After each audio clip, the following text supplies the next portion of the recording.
নমস্কার বন্ধুরা, আজ আবারও হাজির হয়ে গেছি আরও একটি রেসিপি নিয়ে। আজ বানাবো নতুন আলুর দম। এই রেসিপিটি সম্পূর্ণটা দেখার জন্য আপনাদের সবাইকে অনুরোধ রইল। চলুন রেসিপিটি শুরু করি। প্রথমে এখানে আমি নতুন আলুগুলোকে ভালোভাবে ধুয়ে প্রেসার কুকারে সেদ্ধ করার জন্য বসিয়ে দিয়েছি। সেদ্ধ হয়ে গেলে আমি কুকারের সিটিটা খুলে রাখবো। অন্যদিকে গ্যাসে কড়াই বসিয়ে তার মধ্যে তেল দিয়ে জিরে ফোড়ন দিয়ে দিলাম। ফোড়নটা হয়ে গেলে পরে একটা পেঁয়াজ কুচনো দিয়ে দিয়েছি।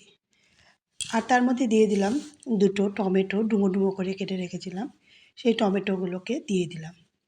আর দুটো ক্যাপসিকাম, সেটাকেও আমি ডুমো ডুমো করে কেটেছিলাম, সেই ক্যাপসিকামটা টমেটোর সঙ্গে একটু ভাজা ভাজা করে সেদ্ধ আলুগুলোকে ছুলে রেখেছিলাম, সেই আলুগুলো দিয়ে কিছুক্ষণ ভাজা ভাজা করে নেব।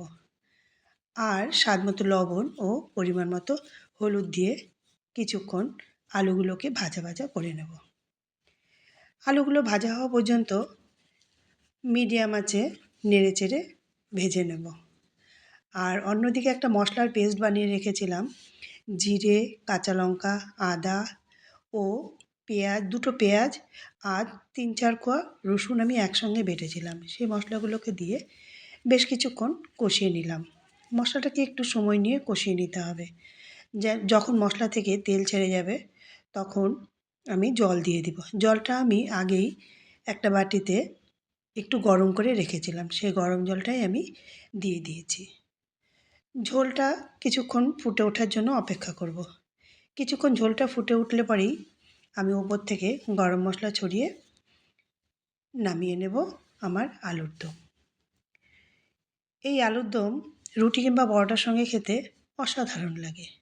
বন্ধুরা, আপনারা সবাই একবার ট্রাই করে দেখবেন এই আলুর দম। আমার এই রান্নাটি এতক্ষণ ধৈর্য সহকারে দেখার জন্য আপনাদের অসংখ্য ধন্যবাদ রইল। রান্নাটা যদি ভালো লাগে তবে অবশ্যই লাইক, শেয়ার, কমেন্ট ও সাবস্ক্রাইব করবেন।